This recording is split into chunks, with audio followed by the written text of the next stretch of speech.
우리나라에서는 단풍철이 되면 많은 사람들이 단풍으로 유명한 산들을 찾아 나섭니다. 10월 초 설악산에서 시작한 단풍은 시간이 지나면서 남쪽으로 내려가 11월이 되면 남쪽에 있는 산들이 절정을 이루고 산을 울긋불긋 화려하게 물들였던 단풍이 낙엽이 되어 떨어지면 봄부터 산을 풍요롭게 만들었던 나무들은 앙상한 가지만을 남기고 겨울을 맞이하게 됩니다. 이러한 영향으로 단풍으로 유명한 산들은 단풍철이 되면 방문객들이 가파르게 늘어났다가 단풍철이 끝나면 1년 중 가장 낮은 수준으로 줄어듭니다. 저는 지난 10월 중순에 설악산의 12선녀탕 계곡에 다녀온 뒤로는 집에 가까운 남한산성에만 몇 차례 올라갔었는데 단풍을 그냥 보내기가 아쉬워 30일 날 붉은 단풍으로 유명한 적상산에 가는 안내 산악회 버스를 바로 전날 예약했습니다. 7시에 사당역을 출발한 산악회 버스는 7시 10분에 양재역, 25분에는 축전 정류장에서 사람들을 태우도록 예정되어 있어 저는 축전 정류장에서 타기로 했습니다. 축전에는 초행길이라 좀 여유있게 간다는 마음으로 아침부터 서둘렀는데 축전역에서 길을 잘 몰라 잠깐 머뭇거리는 바람에 버스 시간에 겨우 도착하는 어려움을 겪었습니다. 축전 정류장에서 산악회 버스에 올라탄 저는 한숨을 돌리고 달리는 버스에 몸을 맡겼습니다. 버스는 옥산 휴게소에서 20분을 쉬고 2시간을 열심히 달려 9시 50분에 치목마을 주차장에 도착했습니다. 차에서 내리니 맑은 날씨와 상쾌한 공기가 우리를 맞아줍니다. 산에 오르기에는 참 좋은 날씨였습니다. 마을에 들어서니 아담한 마을이 참 평화로웠습니다. 치목마을은 마을 남쪽으로 우뚝 솟은 단지붕과 그 주변의 울창한 수림이 풍치를 이룬다 하여 붙여진 이름이라 합니다. 치목에서 적상산을 올라가는 길은 경사가 완만한 편안한 길로부터 시작되었습니다. 적상산은 덕유산 국립공원의 북서쪽에 위치하고 있는데 높이가 1614m인 덕유산보다는 훨씬 낮은 1034m이고 산의 규모도 덕유산보다 훨씬 작습니다. 적상산은 붉은색 계통의 퇴저감이 높이 400m의 절벽으로 산 허리를 감싸듯이 둘러싸고 있는데 붉은색 바위지대가 마치 산이 붉은 치마를 입은 것 같다고 하여 한자로 붉을적자와 치마상자를 써서 적상이라는 이름이 유래하였다고 합니다. 절벽으로 된 산 허리와 달리 산 정상은 해발고도 850에서 1000m의 평탄한 지형인데 주봉인 1034m의 기봉과 1024m의 향로봉이 마주보고 있고 정상 일대가 흙으로 덮인 흑산이라 숲이 매우 울창합니다. 이처럼 적상산은 꼭대기 부분이 평탄한 반면 지면에서 사늘이까지는 절벽으로 둘러싸여 있고 산세가 험준하며 물이 풍부하므로 방어상 유리한 조건을 갖춘 천혜의 자연 요새이기 때문에 적상산성이 만들어졌습니다. 출발한 지 40분쯤 지났을 때 저는 송대폭포에 도착했는데 최근 그 지역에 비가 별로 내리지 않은 때문인지 폭포에 물이 많지 않아서 아쉽게도 시원하게 떨어지는 폭포수를 보지는 못했습니다. 폭포를 지나면서부터 절벽으로 이루어진 산허리 구간을 통과함에 따라 가파른 오르막 계단을 시작으로 경사가 가파른 오르막길이 이어졌습니다. 올라가는 동안 맑은 공기와 쾌적한 날씨 덕분에 오르막길도 편안하게 올라갈 수는 있었는데 이 길이 워낙 숲이 울창하여 햇빛은 거의 보이지 않았고 이때까지 길 주변에서 단풍은 보기 어려웠습니다. 가파른 오르막길을 열심히 올라간 저는 30분쯤 뒤에 조선왕조실록과 왕실의 족보를 복원하였던 적상산 사고에 도착했습니다. 적상산 사고는 광해군 때인 1614년에 조선왕조실록을 복원하는 실록각을, 인조 때인 1641년에 왕실의 족보를 복원하는 선원각을 짓고 조선왕조실록과 선원록, 의궤 등을 복원하였는데 1910년 일제에 의해 조선왕조실록 등이 서울의 장서각으로 옮겨지면서 사고는 황폐화되었고 사고가 있던 본래 자리도 1992년 양수발전소 상부댐 축조공사로 물에 잠기게 되어 유산지고가 현재의 위치로 옮겨졌으며 1997년 선원각이 1998년 실록각이 복원되었다고 합니다. 적상산 사고의 바로 앞에는 무주 양수발전소에 이용할 물을 저장하기 위해 만든 인공호수인 적상호가 있는데 적상산 사고 앞에서는 나무에 가려 제대로 보이지 않았습니다. 적상산 사고에서 적상산 정상 방향으로 1.1km를 올라가면 안국사에 도착합니다.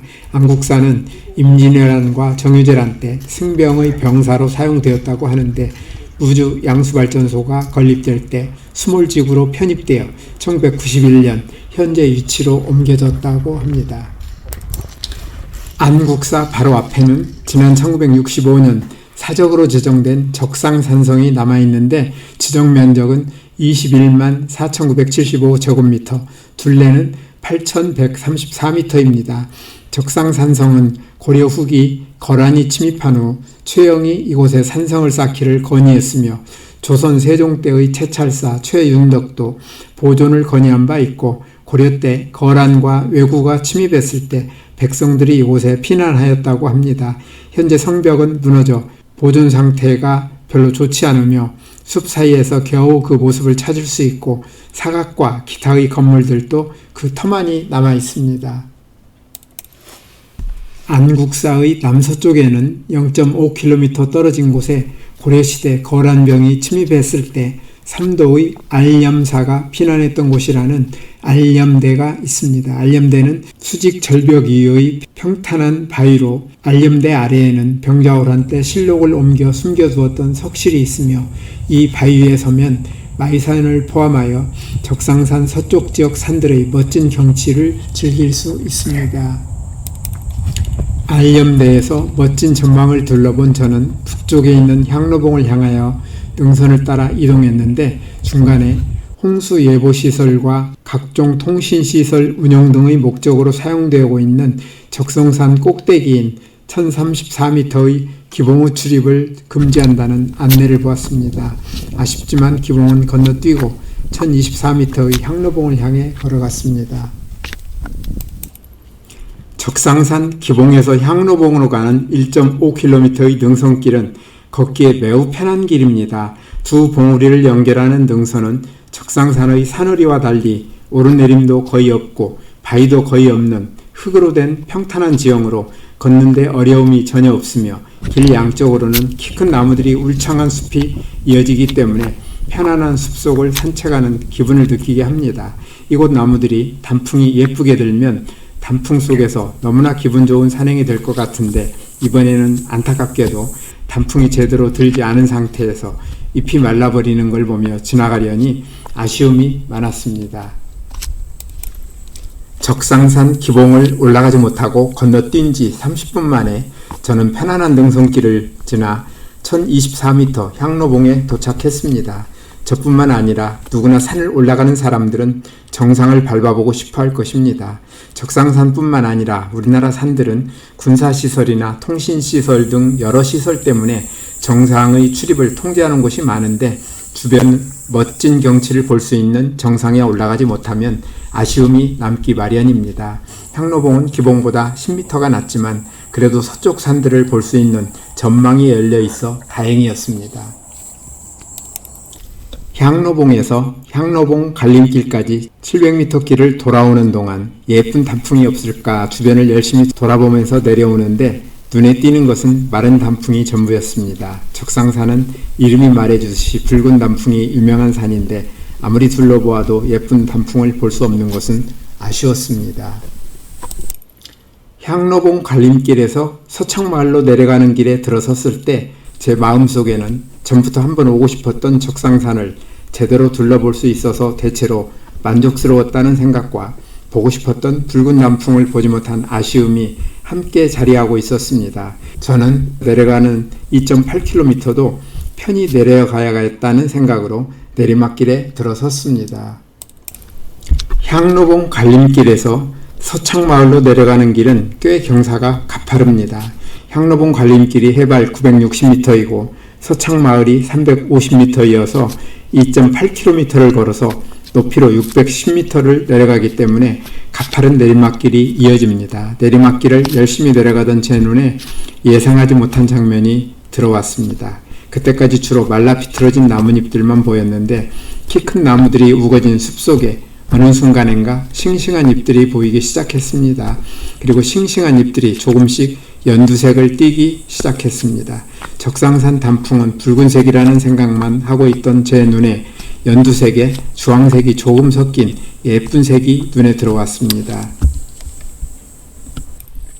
붉은색처럼 화려하지는 않지만 연두색에 노란색과 주황색이 섞인 연하면서도 예쁜 단풍을 구경하며 내려가다가 찍은 표지목 사진과 성곽 사진에서도 은은하면서 예쁜 단풍 사진이 찍혔습니다. 그렇게 내려가던 제 눈에 이번에는 특이한 모습의 바위가 나타났는데 바로 장도바위입니다. 고려말 최영 장군이 밀란을 평정하고 개선하던 중 이곳에 이르러 산 전체의 붉은 단풍과 깎아세운 암벽에 띠를 두른 듯한 아름다움에 이끌려 산 정상에 오르게 되었는데 정상이 얼마 남지 않은 곳에 절벽 같은 바위가 길을 막고 있어 더 이상 산을 오르지 못하게 되었습니다. 정상을 눈앞에 두고 발길을 돌릴 수 없었던 최영 장군은 허리에 차고 있던 장도를 뽑아 바위를 힘껏 내려쳤는데 그 순간 바위가 양쪽으로 쪼개지면서 길이 열렸다 하여 장도바위라 불리게 되었다고 합니다. 향로봉 갈림길을 떠난 지 1시간 가까이 되었을 때 저는 마침내 서창마을에 도착하여 그날의 산행을 마무리했습니다. 산행을 별 사고 없이 잘 마치고 안내산악회 버스에 올라 서울로 돌아오는 길에 안내산악회에서 추천해준 등산로를 따라갔음에도 적상산의 유명한 붉은색 단풍을 전혀 볼 수 없었던 이유에 대해 생각해 보았지만 그때는 알 수 없었습니다. 나중에야 저는 그날 붉은 단풍을 볼 수 없었던 이유를 알게 되었습니다. 적상산의 붉은 단풍을 제대로 보기 위해서는 제가 이용했던 산악회 일정을 따라 등산을 할 것이 아니라 적상산의 북쪽에 있는 727번 지방도로에서 갈라져 나온 11km의 단풍 터널을 달려온 다음 적상산 전망대로 올라가야 했습니다. 저는 적상산의 붉은 단풍을 잘 몰라 보지 못했지만 관심 있으신 분들을 위해 볼 수 있는 길을 간단히 소개합니다.